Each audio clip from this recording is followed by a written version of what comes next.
Oh, hey Joshua, how you doing? Good morning.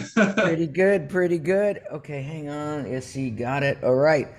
All right. Glad we were able to make this happen. I know.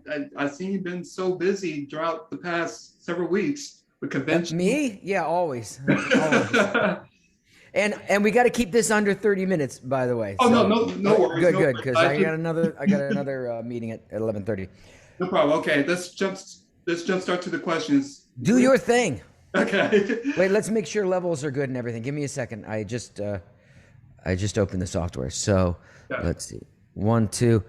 If I do an air horn, can you hear it? yeah, I can hear it. All right. Because that's fun for me. Yeah, I can tell. All So, right. All right. Everything looks good. yep. Let's jump to the questions. When did you discover your passion for acting and the art of performing? Really early. Okay. Actually, I have a story about that. When I was 8 years old, my mom dragged me to an audition at a professional dinner theater, like Equity Musical Theater production uh, near where we lived in Ohio. And it wasn't for me, though. It was for my little brother, who's like 5 years younger than me and had bright red hair and freckles. And they were doing the show Brigadoon, which Brigadoon required that kind of a look. Yeah. Anyway, my little brother had zero interest in theater, but the way my mom always told it was she saw like this light go on behind my eyes, and I was begging her to audition and get me in front of the producers and the director. And apparently, I just crashed the audition. I went right up to them and said, I'd do whatever it took to be in the show. I'd dye my hair red and they could paint freckles on me with like makeup or something. I pushed my way in. So they didn't hire me because I was wrong for the part. I was too old. I didn't look right. But they said, it's very rare to have a kid so excited to do something like this. Usually it's the theater mom or whatever pushing the kids into it. And so Yeah. they would definitely want to bring me back because they would know that I would show up and do the work. So the next show that they did, oh, and I should say that like this isn't some like local musical theater company. What they were doing was touring Broadway casts. So when the Broadway cast would leave New York and tour through the Midwest, they would the whole cast would be together, but they wouldn't travel with the kids. So the kids were local hires. So Okay. this is kind of a long story, but it was No, this is important. fine. It was important for me because what happened was the very next show they did was the touring Broadway cast of Yul Brynner's King and I. Yul Brynner was like the Pharaoh in the movie Ten Commandments, for Right, instance. right. Very, very famous movie actor, older at the time. Anyway, I got the child lead of Prince Chulalongkorn, along with all these seasoned Broadway actors. And that was my first professional production. And I did 8 shows a week continuously for the next 10 years, from the time I was 8 to 18. I did 4 different productions of Oliver, usually as what was it, Artful Dodger. I know a certain respectable old gentleman who'll give you lodgings for nothing and never ask for the change. I did it. I did it with Rip Torn as Fagin, for instance. Like real casts with real trained actors that would sing and dance, and so I learned on the job. My training was in front of audiences, paying audiences of 500 initially, and then the theater upgraded and changed venues. By the time I left, it was a 2,500 seat theater with I think 2 balconies, and these were big productions that I was doing as a kid in the Midwest that were there weren't a lot of opportunities in theater. And then I went to New York City to be in college, and I had a radio show because my dad was a radio psychologist, Yeah. and that's how it moved from singing, which is great training for a voice actor, Yeah, yeah. to speaking and doing funny voices. Yeah. Oh yeah, because I noticed that you talked a lot about your experience at Tisch schools at the arts at NYU and whatnot. Yeah. Because I know Jeff Nimoy and R. Martin Yeah. Klein, they both went to NYU and Tisch School of the Arts, and I had another actor that also do voiceover too that went to Tisch School of the Arts. So it's like Yeah. I'm pretty sure it's like the central range for many people who have It, developed a passion for acting to come there's through. there's 4 or 5 colleges that put out a lot of talent, or a lot of talent is attracted to those colleges. Yeah, UCLA in Los Angeles, for instance, or USC, NYU. in New York for Tisch School of the Arts, like you mentioned. My buddy Justin Woolman went to Emerson. A lot of my friends in the performing arts outside of voiceovers went to Emerson in Boston. There's just a few places like that. Not that you necessarily have to go to a performing arts college in order to be in this profession, but it's great for networking. It's great to have access to professional level. I mean, everything that we were doing, like video editing, stuff that you can do on your own now. I mean, a lot of the stuff that I got out of going to Tisch, to Performing Arts College, you can do on your laptop and your iPhone now. Yeah. But back then, there was a really high barrier to entry. So, like, to make a demo, I made it in the radio station at WNYU, New York City, where I had a show. That's how I was able to get a demo put together and get an agent out in Hollywood. It was much harder to create content back then because it was before the internet. Yeah, but back in the early 90s, right? Yeah, exactly. I'm so old, I predate the internet. It's true. Yeah, I figured like your dad being a radio psychologist, it must have helped you a lot too, creating your demo, even though it was hard back in the day, It helped me understand how radio worked, because he was like Frasier, like he built his psychology practice on the radio, and I would go sometimes, like Take Your Kid to Work Day was at a radio studio, a radio station, and sometimes I'd be where the producers were, and I see how all of that worked. Like I have a physical mixer connected to my mic right now. I don't like to use software on the computer because it slows down the processor. I like to use a physical mixer. I learned how to use that watching real radio being made and broadcast when I was like in high school. And then I did it myself in college. So just understanding how all the nuts and bolts of audio production work. And then later on, how the software works, and just understanding both sides of that equation, being on the mic and being in the production side of the studio. Now my kid, Tiger Seth, who just turned 11 and put out his first album, 10, which everybody should stream.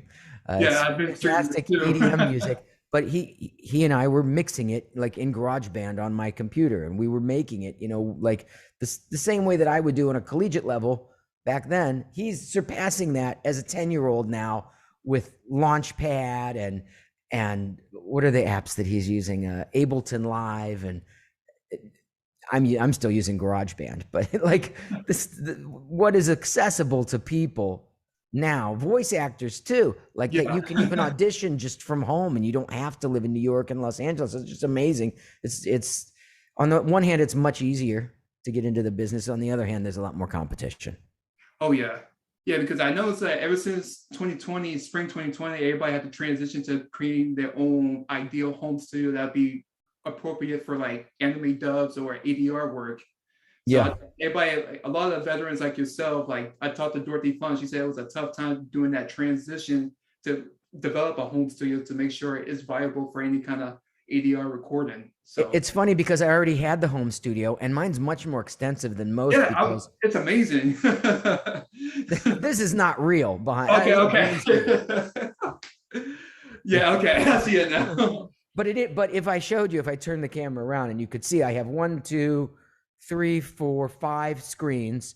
That they're not all active right now, but because I was doing stuff for my other profession as a mentalist, as an MC, as a keynote speaker on communication skills for corporates, I was using a lot of technology here anyway, and I never actually used it to do any voice acting. So, except for to finish the Digimon Kazuna movie, which I did on this mic. Yeah, and I want to jump start right into it, but first I want to talk about your first lead show within Saban Entertainment, HoneyBee Hutch. That's a great one. If anybody out there has ever seen HoneyBee Hutch, I voiced the main character.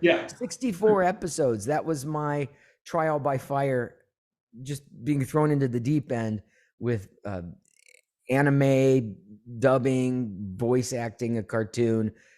Yeah, it was through Saban, but I don't know whatever happened to that series. I've never actually seen it. I remember the voice, HoneyBee Hutch. There we go. HoneyBee Hutch, it was like that. Woo-hoo! Yeah, there we go. I remember catching it, but I'm talking about 25 years ago. That's where I Sure. remember when it's still on It's TV. disappeared, but I would love to see it at some point. I've never even seen it on YouTube. I search for it every once in a while. Yeah, so like, how did you like collab with the folks from Saban Entertainment? Did you met like a couple of people like what Jamie Simonian or like Oh, that was later. That was much later. You yeah, know, it's funny. I kind of forgot this. A lot of times people say, well, how did you get the audition for Digimon? How did you get Tai on Digimon? Well, I auditioned. How'd you get the audition? It was because I was working with a lot of the same people in Power Rangers. right, How did I get Power Rangers though? It was HoneyBee Hutch and another some sort of pirate adventure thing. After HoneyBee Hutch, I did then I played sort of second banana on like the best friend on another series, and then I did those two, and then I moved over to actually being the second voice actor that voiced Alpha 5 right. after Richard Horowitz. I think he left to do Invader Zim.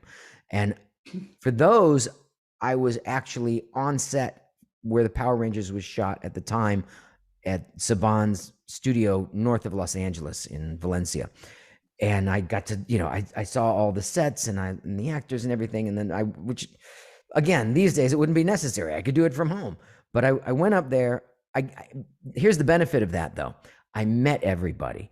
So not only were they hearing my voice on the finished product that I recorded on a mic in a studio with like one other person, but I actually like met and ate lunch with and hung out with a lot of the people that would go on to be involved with everything at Fox Kids, Digimon and everything else. And I mean, eventually I became the promo voice for Fox Kids itself.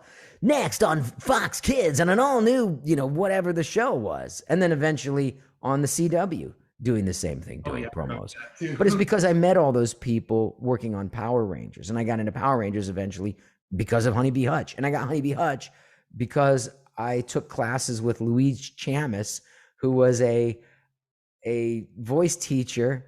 When I first got to LA, I wasn't working. I had an agent, but I would get an audition maybe once a week. And then, maybe once every couple months, I'd book one. I was making my living doing magic.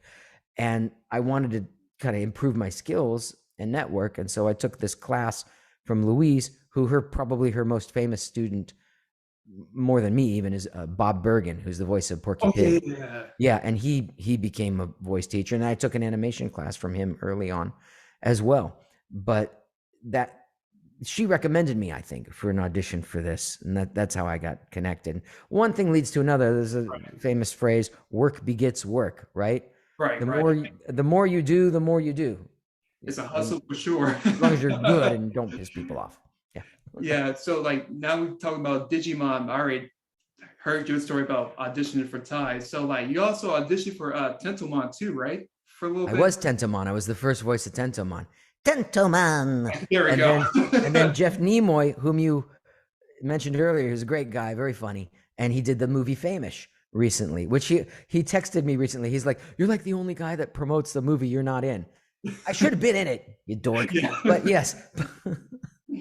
but I like it. Like I like that he just did it. I like that he made a movie, Yeah. Anyway, he was the director of a lot of first season Digimon. He wrote a lot of the funny stuff. He and I collaborated to create a lot of those jokes and things that Tai does in those early seasons. And he directed the movie. Anyway, they didn't want it to be the Joshua Seth show, and I was doing probably like at least 8 voices on the first season or 2 at Digimon, and they slowly started to give those other voices away to other voice actors and just make me Tai. Yeah. The only one I kept was Motimon. Motimon, because nobody else could do it. Yeah. Speaking of Motimon, when you first did the voice, it sounded like you, but I could tell it was you. You were doing like a character voice, but after Motimon came back, that's where you developed the voice to sound a lot less like yourself, but more of another homage character voice that like you just did. Like it was an homage. You must have heard me say that on another interview. Yeah, I did because I know otherwise. It sounded like you, and then you made it more. Yeah, I changed it because there was a show that I watched when I was a kid. I had like hippie parents that wouldn't let me watch TV, so when I would watch TV, like it was very memorable. And I remember watching the New Shmoo Show, which is a very forgettable show. It had like this hairy monster, and it had this little marshmallowy character, and that's the Shmoo that sounds just like Motimon. Motimon, Shmoo. It's the same. Yeah, because I remember seeing it a little bit from when they used to have this program called Boomerang, where it showed like a lot of old Yeah. cartoons, like Huckleberry Hound, the Jetsons. Yeah. That's the kind of stuff that I would have watched.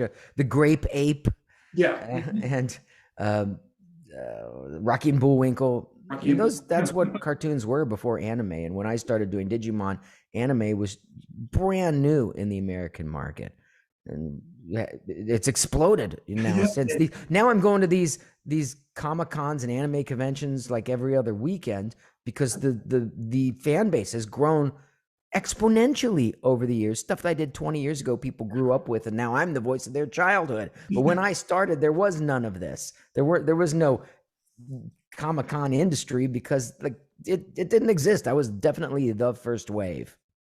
Yeah, I'm glad that you're so receptive, and you deserve all the praise that you get from your various roles within the industry. And No, thanks, man. yeah, because like speaking on like Digimon, like you've been voicing Tai for about like 2 years along with the movie in the second season where Tai only had like a recurrent role, but you also did some other bits and parts too. You also did a smaller form of Multimon called Pabumon. Oh yeah, that's true. It, Pabumon. yeah, it's like do you remember me, Izzy? Or something like that. Yeah. Yeah, it was interesting too because it was. I annoy my kids with these voices now. Like on the drives to work. Hey kids, how's school today? Oh, Dad. All I remember you just saying "Babu, Babu, Babu." Babu. Yeah, I can remember that. Yeah. And then suddenly, once like when Mary Elizabeth McGlynn took over as director, along with Michael Sorich, you also had like a lot of like guest roles, like Kumbiramon, a little rat Digimon, where I don't remember that one. Yeah, I know I did Wizardmon and Pokemon, yeah. Pumpkinmon. Yeah, a bunch of those characters. And in fact, Mary Elizabeth McGlynn, who's a great director, she directed me in Wolf's Rain. Wolf's Rain, yes. People always talk about Wolf's Rain at these anime conventions. They love it. And I was Hige against playing opposite Johnny Young Bosch's character, just like we did in Akira. Yeah.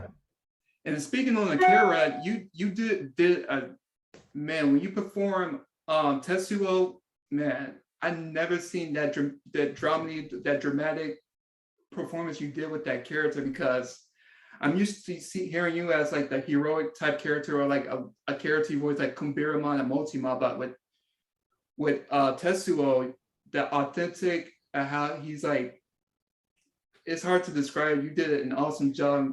It's acting. Yeah. Yes, thank you. Yes, I can play a hero and a villain. Yeah, I did do some other villains. Chaos and Xenosaga is one that comes up a lot.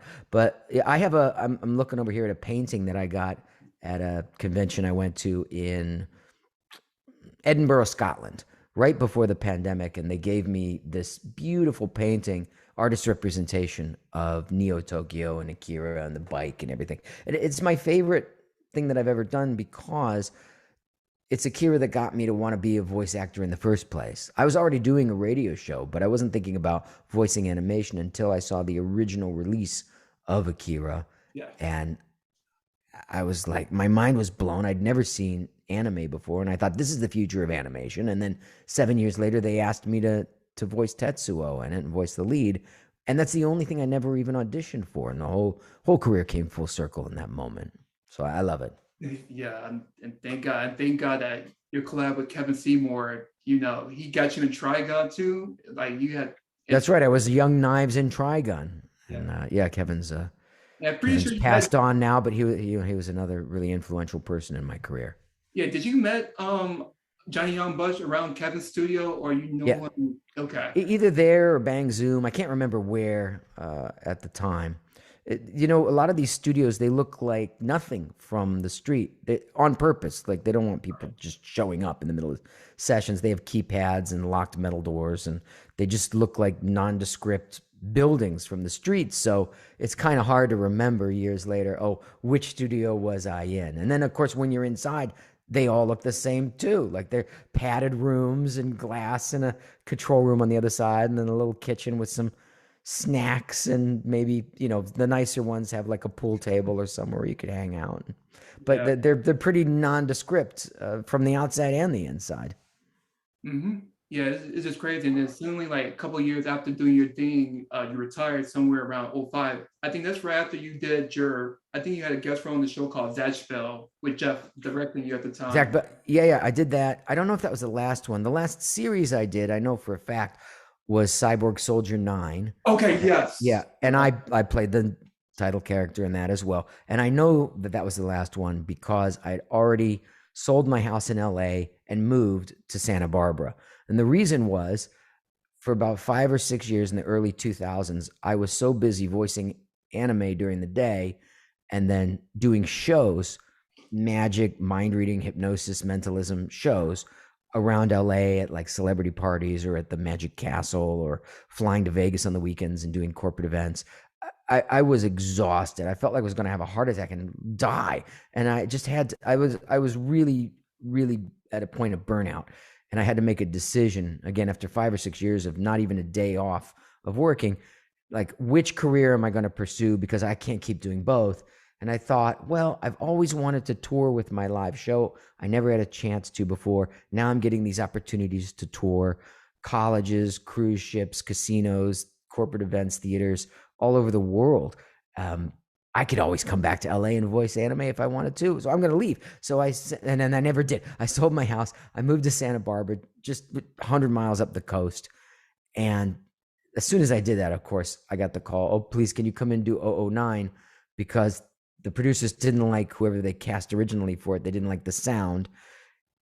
It's it was difficult because I thought I would take the train back, and then the first time I did that, it was late. You can't be late for these things. So then I had to drive 100 miles through LA traffic. It is hard. So it was a big mess basically for like a Yeah. period of time that I was doing that. And after that, I was like, no, no more. I'm not doing this again. Like I got out of LA because I'm like burned out and exhausted. And now it's even harder because I did live in Burbank, like right next to where the studios are. Now I live 100 miles away.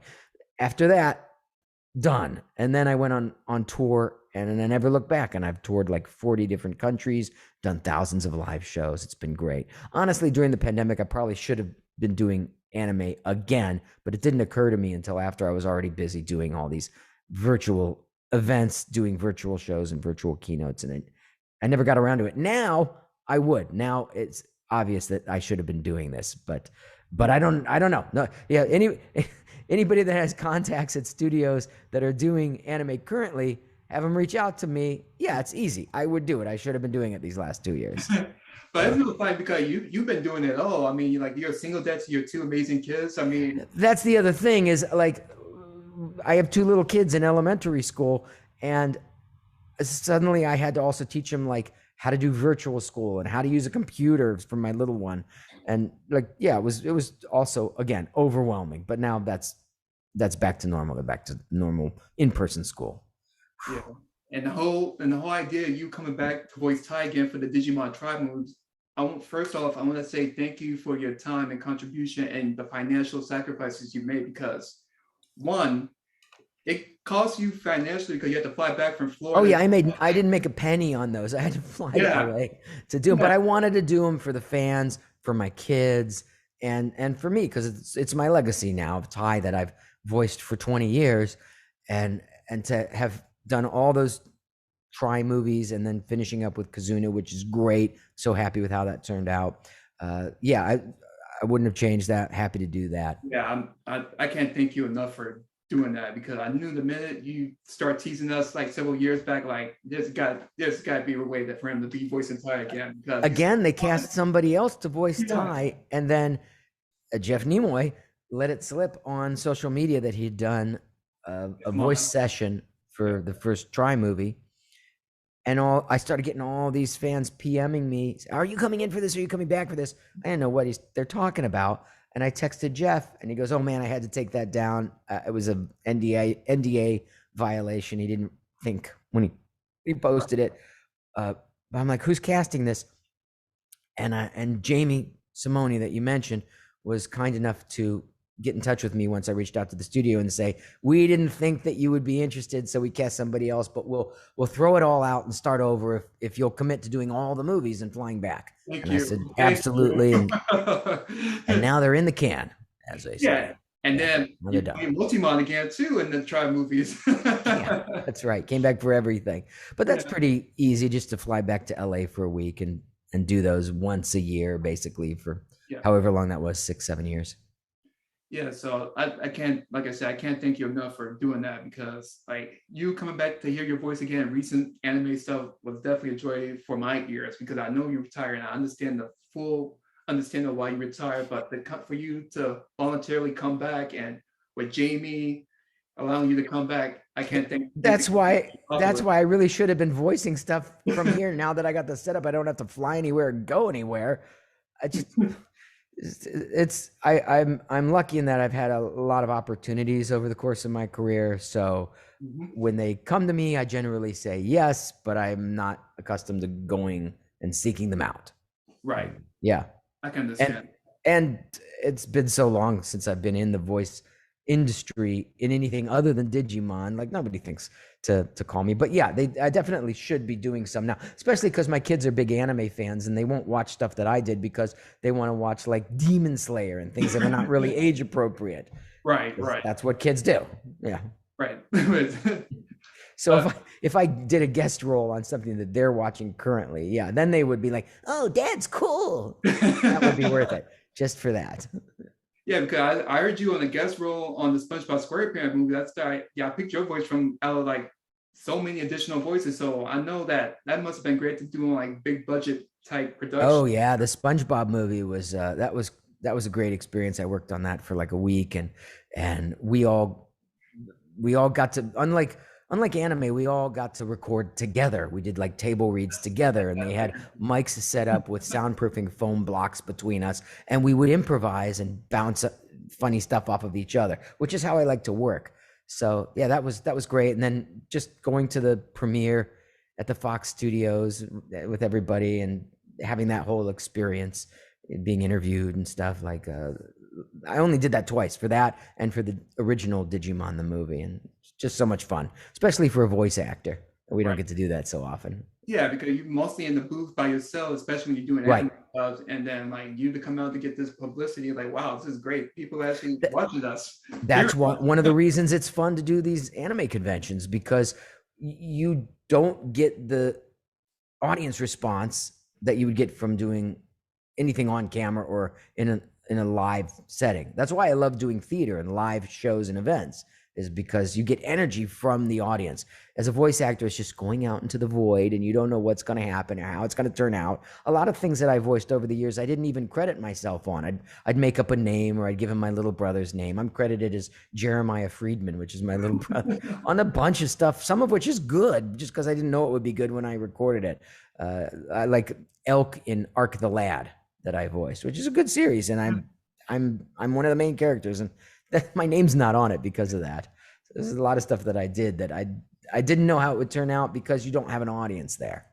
Right, right. I understand. But so let me save up your time and wrap this Yeah. up. I want to thank you so much for your time. I definitely privileged and honored to be interviewing you right now. And hopefully I will meet you at a future convention sometime in my near local area.